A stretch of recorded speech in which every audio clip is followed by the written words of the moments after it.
Morning students, आज हम 7th class NCERT का 5th chapter acid base and salts के बारे में पढ़ रहे हैं। कल हमने कहाँ तक पढ़ा था कि एसिड्स क्या होते हैं, बेस क्या होते हैं और हमारे न्यूट्रल्स यानी कि साल्ट क्या होते हैं ये भी पढ़ा था, और न्यूट्रल सब्सटेंस कब होते हैं इन सब के बारे में पढ़ा था। अब हम पढ़ रहे हैं न्यूट्रलाइजेशन कि न्यूट्रलाइजेशन प्रोसेस क्या होती है।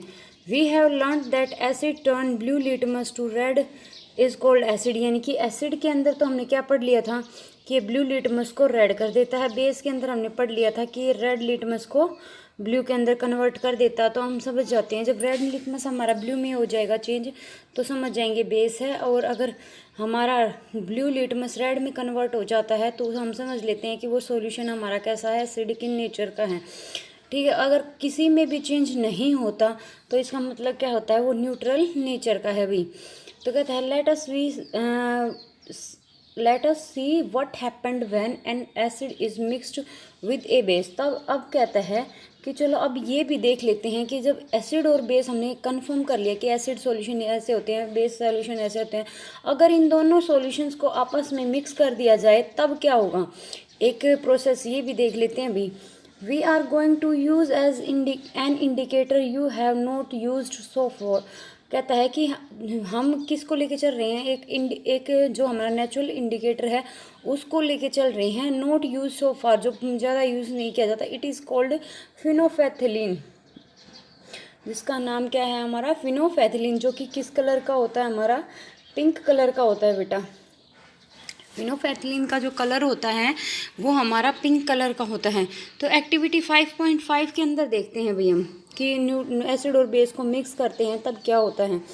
To be demonstrated by the teacher in the class, fill 1/4 of a test tube with dilute hydrochloric acid. आपने क्या करना है, एक टेस्ट ट्यूब लेनी है, उसके अंदर उसका एक चौथाई हिस्सा हमने हाइड्रोक्लोरिक एसिड डाल लेना है ट्यूब के अंदर।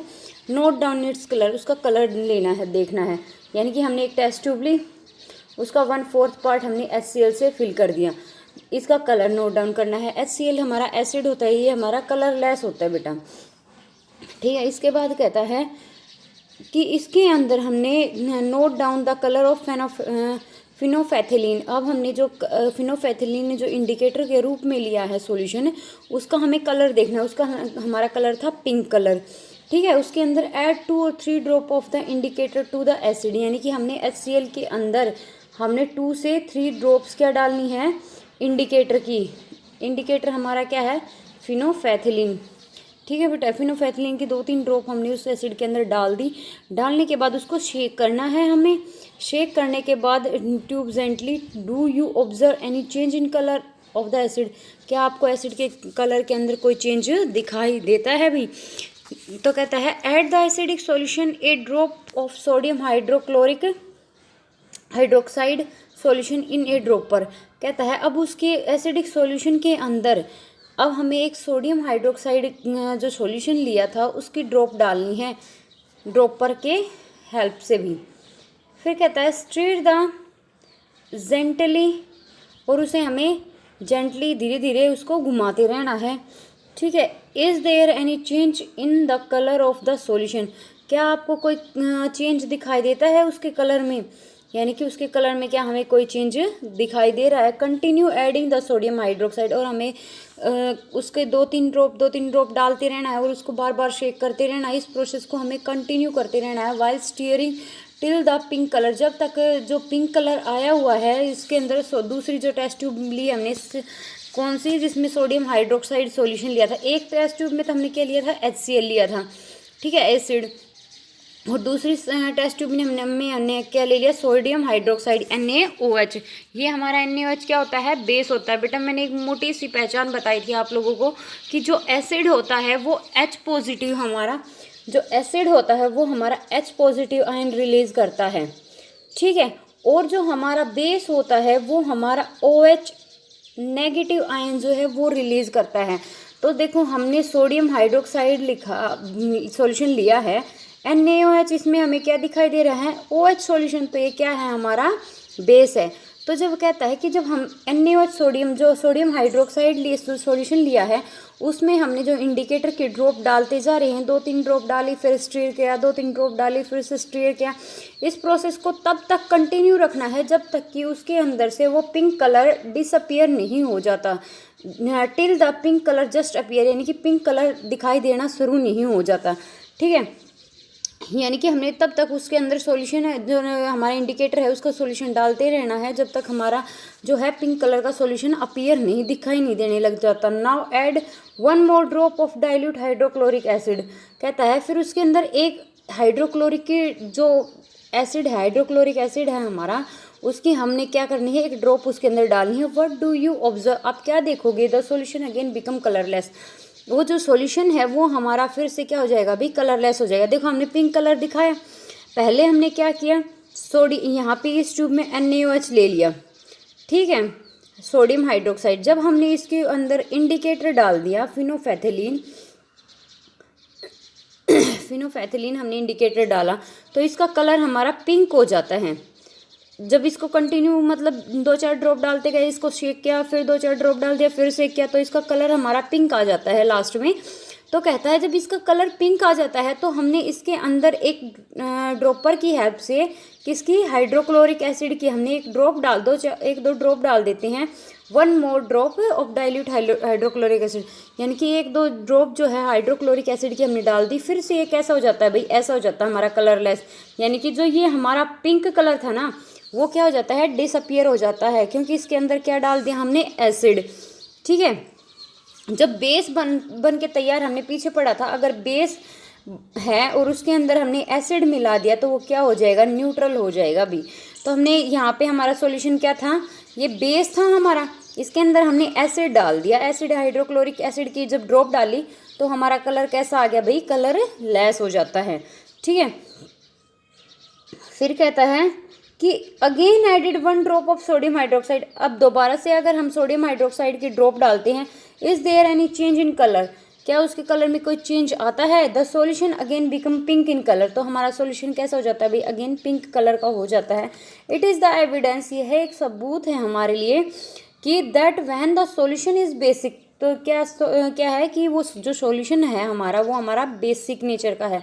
फेनोफेथिलीन गिव ए पिंक कलर, जो फेनोफेथिलीन है वो हमें पिंक कलर देता है। ऑन द अदर हैंड, दूसरी तरफ when the solution is acidic, जब सॉल्यूशन हमारा एसिडिक होगा तो ये कलरलेस हो जाएगा, इट रिमेन कलरलेस। जो हमारा इंडिकेटर फिनोफेथिलीन है इसके अंदर एसिड, इसका एसिड के अंदर 2-4 ड्रॉप डालते हैं तो इसका कोई इफेक्ट नहीं होता, ये अपना कलर नहीं छोड़ता, ये क्या हो जाता है बेटा, कलरलेस हो जाता है हमारा। एसिड के अंदर कलरलेस और बेस के अंदर क्या हो जाता है, ये हमारा पिंक कलर शो करता है। When A acidic solution is mixed with A basic solution, अब यहाँ क्या कहता है, जब एसिडिक सॉल्यूशन के अंदर हम बेस सॉल्यूशन मिक्स करते हैं, बोथ द सॉल्यूशन न्यूट्रलाइज, तो ये सॉल्यूशन हमारे क्या हो जाते हैं, न्यूट्रलाइज हो जाते हैं। Of the effect of each other, एक दूसरे के इफेक्ट को, जो प्रभाव है उनका, उनको न्यूट्रलाइज कर देता है, न्यूट्रल कर देता है भी। यानी कि अगर हमने मान लिया एक सॉल्यूशन बेसिक का है, एक सॉल्यूशन एसिड का, दोनों को आपस में मिक्स कर देते हैं तो जो दोनों के इफेक्ट हैं, एसिड के और बेस के इफेक्ट जो, वो ख़त्म हो जाते हैं और वो न्यूट्रल हो जाता है भी।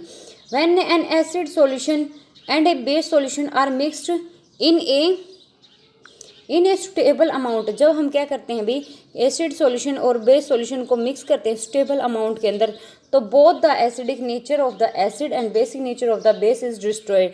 तो क्या कहता है, जो एसिड का एसिडिक नेचर है पर उसका जो बर्ताव है, बिहेव है, वो भी ख़त्म हो जाता है, और बेस का जो बिहेव है वो भी दोनों एक दूसरे को ख़त्म कर देते हैं, डिस्ट्रॉय कर देते हैं भाई।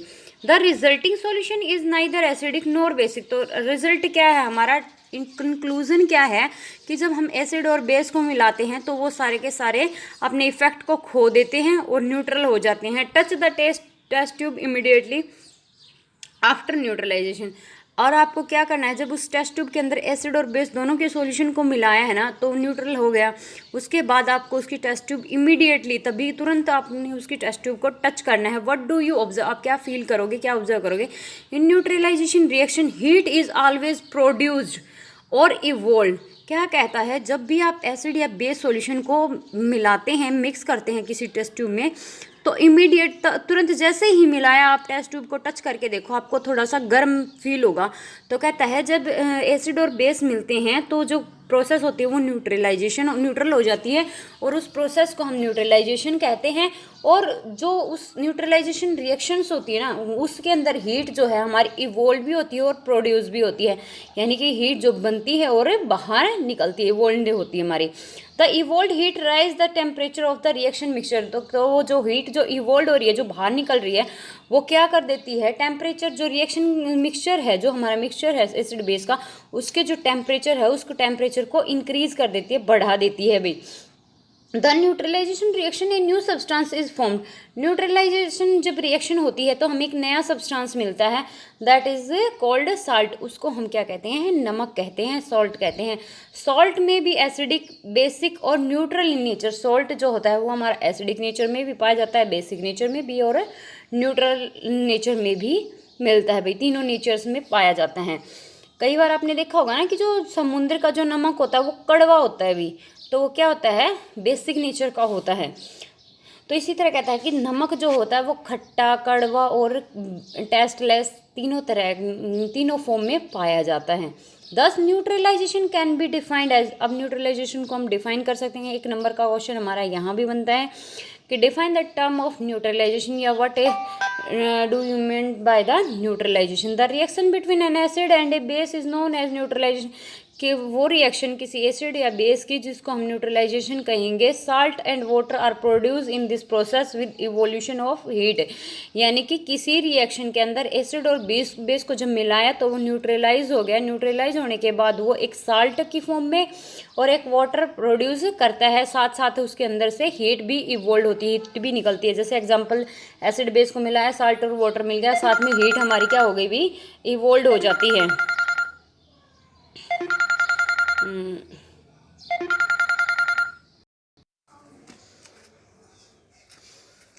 तो हम कहाँ आ गए थे, एसिड बेस मिलके हमारा साल्ट और वाटर बनाते हैं, प्लस में साथ में क्या करते हैं, हीट इवोल्व करते हैं, हीट निकालते हैं भी।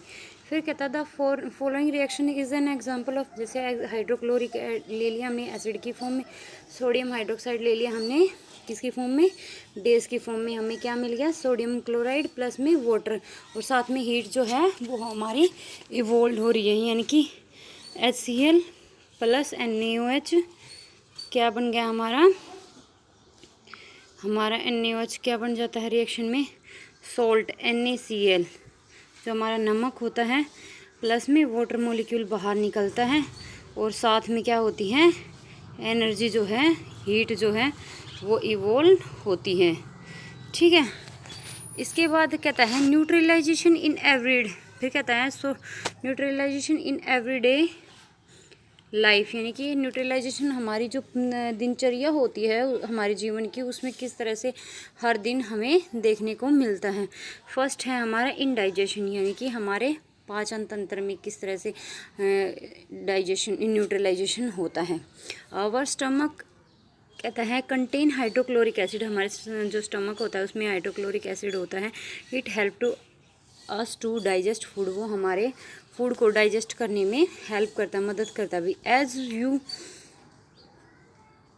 You have learned in chapter 2, हमने जो चैप्टर 2 है उसमें पढ़ा था, but too much of acid in the stomach caused indigestion, यानी कि जब एसिड की जो मात्रा है वो ज़्यादा हो जाती है हमारे स्टमक में, पेट में, तो क्या हो जाता है, इनडाइजेशन, यानी कि अपचन की क्रिया जो है, वो प्रोसेस जो है वो अपचन का जो कारण बन जाता है।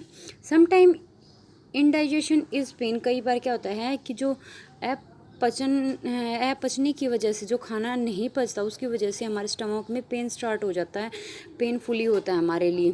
द रिलीफ इनडाइजेशन, यानी कि हमें रिलीफ करने में मतलब दर्द को ख़त्म करने के लिए जो करते हैं, वी टेक एंट एसिड, हम एंट एसिड जो यूज़ लेते हैं करते हैं। मिल्क ऑफ मैग्नीशिया लेते हैं, या फिर क्या करते हैं हम उसके कोई एक्सेसिव एसिड लेते हैं भाई। ठीक है, क्या कहते हैं कि जो एक्सेसिव एसिड नहीं लेते, क्या कहता है कि जो मिल्क ऑफ मैग्नीशिया लेते हैं वो क्या करता है हमारे, विच कंटेन मैग्नीशियम हाइड्रोक्साइड, उसके अंदर मैग्नीशियम हाइड्रोक्साइड होता है, मैग्नीशियम हाइड्रोक्साइड यानी MgO होता है। ठीक है, मैग्नीशियम हाइड्रोक्साइड होता है, तो क्या करता है वो मैग्नीशियम हाइड्रोक्साइड वो न्यूट्रलाइज कर देता है इफ़ेक्ट को, यानी कि जो हमारा एक्सेसिव इफेक्ट है एसिड का, यानी कि एसिड ज़्यादा हो जाएगी तो उसमें मैग्नीशियम हाइड्रोक्साइड हो जाएगा तो OH की मात्रा बढ़ जाएगी, तो OH और प्लस में H क्या कर देंगे, एक दूसरे को न्यूट्रलाइज कर देंगे। एसिड और बेस मिल गए तो क्या करेंगे, एक दूसरे को न्यूट्रलाइज कर देंगे, तो एसिड का जो इफेक्ट है वो क्या हो जाएगा हमारा, कम हो जाएगा, ख़त्म हो जाएगा। एक्सेसिव यानी कि ज़्यादा जो एसिड फैला हुआ था हमारी बॉडी में उसके इफेक्ट को न्यूट्रल कर देता है, ख़त्म कर देता है भाई। जैसे दूसरा एग्जाम्पल हमारा एंटीबाइट है, जैसे जब हमें चींटी काट लेती है तो हमें दर्द बहुत होता है, इंजेक्ट एसिड क्यों होता है, क्योंकि वो हमारे एसिड हमारी बॉडी के अंदर, हमारी स्किन के अंदर क्या कर देती है, एक लिक्विड सा एसिड जो है वो छोड़ देती है। उस एसिड का नाम क्या है, फॉर्मिक एसिड, यानी कि चींटी की जो वो होती है, डंक होती है, उसके अंदर हमारा कौन सा एसिड होता है, फोमिक एसिड होता है भाई, जो हमारी चींटी क्या करती थी, काटते ही हमारे स्किन के अंदर उसको छोड़ देती है, जिसकी वजह से क्या होता है हमारी बॉडी के अंदर पेन स्टार्ट हो जाता है, खुजासी मचने लग जाती है। तो कहता है इस इफेक्ट को क्योंकि एसिड क्या हो गया, एसिड की मात्रा उसमें ज़्यादा हो जाएगी हमारी बॉडी के अंदर, तो कहता है उसको न्यूट्रलाइज करने के लिए हम उसको रबिंग करते हैं, किससे, बेकिंग सोडा से हम उसको रब कर देते हैं भाई, जिससे उसका इफेक्ट क्या होगा, क्योंकि उसके अंदर क्या होता है, सोडियम हाइड्रोजन कार्बोनेट होता है, या और क्या होता है, कैलेमाइन सॉल्यूशन ले लें। इससे क्या होगा हमारा जो एसिडिक उसका एसिडिक जो नेचर बढ़ गया था उसको वो कम कर देती है, जिसकी वजह से हमें जलन वगैरह महसूस नहीं होती। सॉइल ट्रीटमेंट फिर क्या कहता है कि जिससे इसका जो इफेक्ट है वो कम हो जाता है हमारा। जो बेकिंग सोडा वो हमारा क्या है, एसिड बेस अभी। अब थर्ड है हमारा सॉइल ट्रीटमेंट भी इसी तरह का भी। Excessive use of chemical fertiliser makes the soil acidic. कहते हैं जब ज़्यादा मात्रा में हम केमिकल फर्टिलाइज़र का उर्वरक का ज़्यादा यूज़ कर लेते हैं तो वो हमारी सॉइल जो मिट्टी होती है उसको एसिडिक बना देती है। जैसे नमी वगैरह से, नूनी वगैरह से नहीं लगती है, जैसे आमतौर पे हम खेतों में बोलते हैं कि भाई नूनी लग गई, मतलब मिट्टी थोड़ी सी कम उपजाऊपन है, हो गई है, बंजर सी हो गई है थोड़ी सी, तो कहता है please do not grow well. और जो हमारी जो plant do not grow well, और पौधे हमारे जो है अच्छे नहीं पैदा होते भाई, मतलब अच्छी उनकी जो फसल जो होती है हमारी अच्छी नहीं होती, सूखे ऐसे मतलब कमज़ोर से पौधे हो जाते हैं। तो कहता है when the soil is either too acidic और टू बेसिक। इसका रीज़न क्या है, या तो हमारी जो ज़मीन है वो ज़्यादा एसिडिक हो गई या फिर ज़्यादा बेसिक हो गई है, ठीक है, तो उसमें एसिड की ज़्यादा मात्रा हो गई या फिर बेस की ज़्यादा मात्रा हो गई। When the soil is too acidic, जब ज़्यादा एसिडिक हो जाती है तो उसको किया जाता है, उसको ठीक करने के लिए हम क्या करते हैं, बेस का यूज़ करते हैं। जैसे क्विक लाइम चूना हो गया भी हमारा, स्लेक्ट लाइम हो गया, ठीक है, ये सब डाल के हम क्या करते हैं, और कुछ ऑर्गेनिक भी होते हैं, ऑर्गेनिक मैटर जैसे भी उसके अंदर ऐड कर देते हैं हम, कुछ ऑर्गेनिक मैटर भी यूज़ कर सकते हैं। फिर ये केमिकल भी होते हैं हमारे, जैसे क्विक लाइम हो गया, सेलेक्ट लाइम हो गया, ये डालकर हम क्या कर देते हैं, हमारी जो उसकी एसिडिक नेचर है उसको रिमूव कर सकते हैं, ठीक है। ऑर्गेनिक मैटर भी इसके अंदर ऐड किए जा सकते हैं भी, ठीक है। Organic matter release acid which neutralise the basic nature of the soil. अगर हमारी मिट्टी के अंदर बेस ज़्यादा हो जाता है तो उसके बेसिक कैरेक्टर को ख़त्म करने के लिए हम क्या करते हैं, ऑर्गेनिक मैटर डाल देते हैं उसके अंदर। यानी कि अगर एसिडिक होगी तो क्विक लाइम, स्लेक्ट लाइम वगैरह डाल के हम उसको उसके एसिडिक नेचर को डिस्ट्रॉय कर सकते हैं, ख़त्म कर सकते हैं। अगर बेसिक नेचर ज़्यादा हो जाता है तो हम ऑर्गेनिक कंपाउंड उसके अंदर डिज़ोल्व करके, ऐड करके, मतलब क्योंकि डिसोल्व तो होगा नहीं क्योंकि वो वाटर तो है नहीं भी, ज़मीन के अंदर ऐड करके क्या कर सकते हैं, उसके जो ऑर्गेनिक मैटर है उसको रिलीज़ कर सकते हैं। क्या कर देगा वो, एसिड उसके जो ज़्यादा बेसिक हो गया है उसको कम कर देगा, neutralise of the basic nature of the soil, और वो उसका जो बेसिक नेचर है उसको रिमूव कर देगा और हमारी ज़मीन दोबारा से उपजाऊ हो जाएगी। फिर कहता है जो फैक्ट्री वेस्ट हैं हमारी, जो फैक्ट्रियों से जो वेस्ट चीज़ें निकलती हैं, the waste of many factory contain acid. बहुत सी फैक्ट्रियों से जो है वो एसिड निकलता है भी। If there are allowed to the flow in water bodies, जो किसके में फ्लो हो जाता है, वाटर बॉडीज़ में, जैसे हमारी नदियां हैं और जो हमारे छोटे छोटे नाले हैं इनके अंदर वो चला जाता है। The acid will kill fish, जिसकी वजह से हमारी जो मछलियां होती हैं पानी के अंदर वो मर जाती हैं, और जो छोटे छोटे ऑर्गेनिज्म होते हैं पानी के अंदर जिनको साफ़ सुथरा रखने में हेल्प करते हैं वो भी क्या हो जाते हैं भी, ख़त्म हो जाते हैं। The factory waste are therefore neutralise by adding of basic substances, को भी हम न्यूट्रलाइज कर सकते हैं, यानी कि फैक्ट्री के एसिड को भी हम क्या कर सकते हैं, न्यूट्रलाइज कर सकते हैं, किसकी हेल्प से, बेस उसके अंदर ऐड करके। ठीक है, यहाँ हमारा चैप्टर कंप्लीट होता है। लेकिन कंप्लीट होने से पहले हम यहाँ फैक्ट्री बेस से मुझे याद आया कि जहाँ ऊपर एक हमने छोड़ दिया था एसिड रेन के बारे में, ये भी आज कवर कर लेते हैं भाई कि एसिड रेन होता क्या है।